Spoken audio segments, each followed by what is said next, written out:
Hi, this is Michael Kiwanuka, and you're listening to Radioacktiva, The Rock Planet. Radioactiva desde el Festival Estéreo Picnic con una estrella increíble de la música, un tipo con un sonido verdaderamente auténtico que ustedes tienen que conocer y se llama Michael Kiwanuka.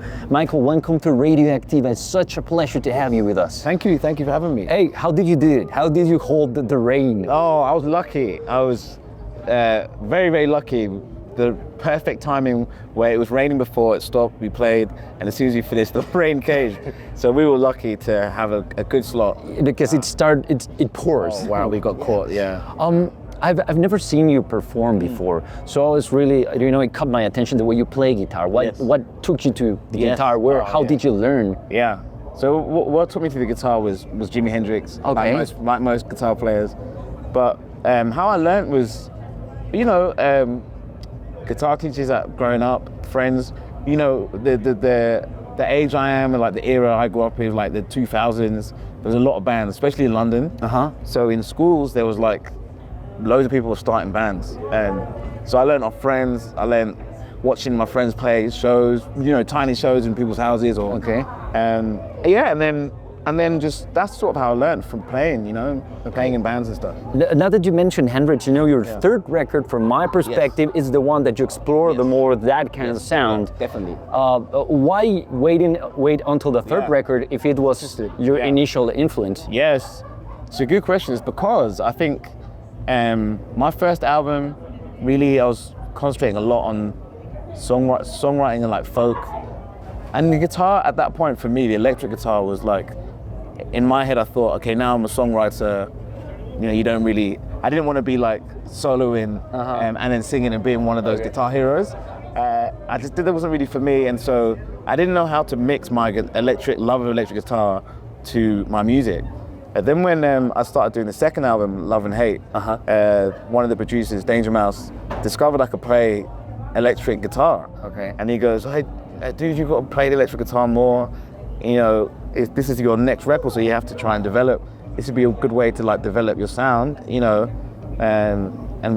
he loves guitar, and then all my favorite guitar players, whether it was Dave Gilmour, like Hendrix, Eddie Hazel, Funk, all of these electric guitar players, he said, you've got to do that. So we put all the guitar solos in. So by the third one, I loved it so much. Ready. Wait for it, But now we have small changes. It's sort of like it feels like a full circle from Home Again to small changes. How was it that after experiencing that whole guitar playing, now going back to basic? Yeah, I wanted to. The Kiwanuka album. I love all the albums. I'm so proud of the guitar, and it's helped me in many ways. You're finding the music in different audiences, but then at the same time, it was like a technical album, and almost like we worked so hard on the detail of the production and the strings and the interludes and the synths and the layers and layers and layers. And when we start to play that live, it's like it can feel unnatural at times until you get all the parts. And I was missing when I was doing the first album and the second album, how you could just plug in a guitar or play an acoustic and the song was there. So I wanted to go back to melody and my vocals, and I guess I was more confident in my voice at that point. I thought, I don't need to have so much stuff this time. So I think it was a bit of a mixture of missing the simplicity, spending years trying to prove myself as a guitar player, as an artist, as making interesting records that people, my peers, thought were good. And after all of that, you get tired, so you go back to natural state. You didn't have that much stuff on stage either. I thought that for something like Black Men in a White World, we were gonna see like synthesizers and strings and all that, but it's very like a bass. There is now. Sometimes there is. So before, whenever we would do festivals, say 2 years ago, there was like synths everywhere. And it was mainly playing Kiwanuka. The thing with touring is happening a lot in the UK. I don't know if they say it in Colombia. The cost of touring is becoming so expensive, and sometimes I do strip down plans to go bigger about. So the more I come to visit Colombia, I think probably see more and more musicians. So you know how people listen to music? People listen in playlists and like shuffle. So people's tastes are so eclectic now, which is for me is good. So it means that I can now play more rockier festival and people will be open to hear more soul. And then it's fun for me because it keeps it exciting. So you know, I have a great band, so you can play more like my most rockier songs, which is not that rocky, but you know, you might pick still. those. Yeah, sometimes. You know. The guitar player is awesome. Amazing, yeah. And you know, he makes these sounds with the guitar that I thought it was going to be a synthesizer there, but it's just phenomenal. Him doing something. What about when you changed from Home Again to Love and Hate? Yes. How did it happen? That was a long process, and that was hard actually, but that really came from Danger Mouse. I was trying to make a second album for a long time, maybe 2 years, and I just couldn't do it. And then he called me and said, come to America, I'm trying to make an album, collaborate with different singers. I liked some songs off your first album. And then we did this song and it was fun, and I was a fan of him in school. I love his music. Yeah. And then he asked me, you haven't done an album for like 3 years now, when's it coming out? I said, I haven't got one, you know. And then as I was leaving, I said, could you help me do it? Okay. And he said, yeah, and that's how we started to work. And then he discovered, it's funny, then the electric guitar became more important in my music.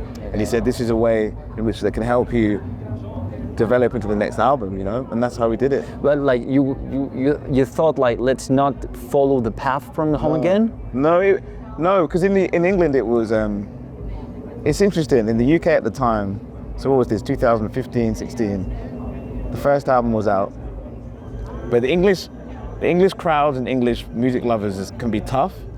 So they always want, London is, you know, it's gritty, so they like the edge of music, edgy, interesting music. You either do pop or like you have something artistic or with an edge to it, and people were waiting for that. So, and I almost wanted to prove people wrong and show them I had other influences. So it was hard to find that and make it authentic with me and my music. So I needed a few years to work out how to do that for myself.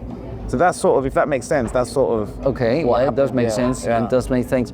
What, I know this is like maybe a stupid question, but watching you for the first time, I was, getting the lyrics and all that and understanding them in my language. Yes. And I thought, like, where are these thoughts coming from? Like, is religion, love, or what fuels you lyrically? All of those things, life, sometimes, yes, life, religion, or faith, sadness, happiness, just life, or being a human, you know. Sometimes it's usually the things that are like, I'm struggling with. So, you can go through phases of life where you're like, just annoyed, or you're feeling sad, or you don't know why, or you discover something you don't like about you, or something that's happening in your family, or whatever it is. I like to make music out of that. Yeah. I don't know why. I think as well, music for me is like therapy, so I can get it off my chest. Okay. And I use music to like medicine more. Okay. I know it's probably early, but are you thinking about what's coming next after Small Changes? Yeah, a new album I want to do relatively quickly, because usually it's like 4 years in between. So want to put some more music out, hopefully this year, and continue to tour. But coming to both Central and South America this time for the first time. We're here, obviously here in Colombia, but I went to Argentina the first time. I was sick in Argentina, but Chile for the first time, Mexico for the first time, and I didn't realize there was a hunger for the music. Like, there is, and the audiences here compared to Europe and the UK is way better. The passion is so much higher, and it's new for me. So the plan is to also keep coming back here. Cool.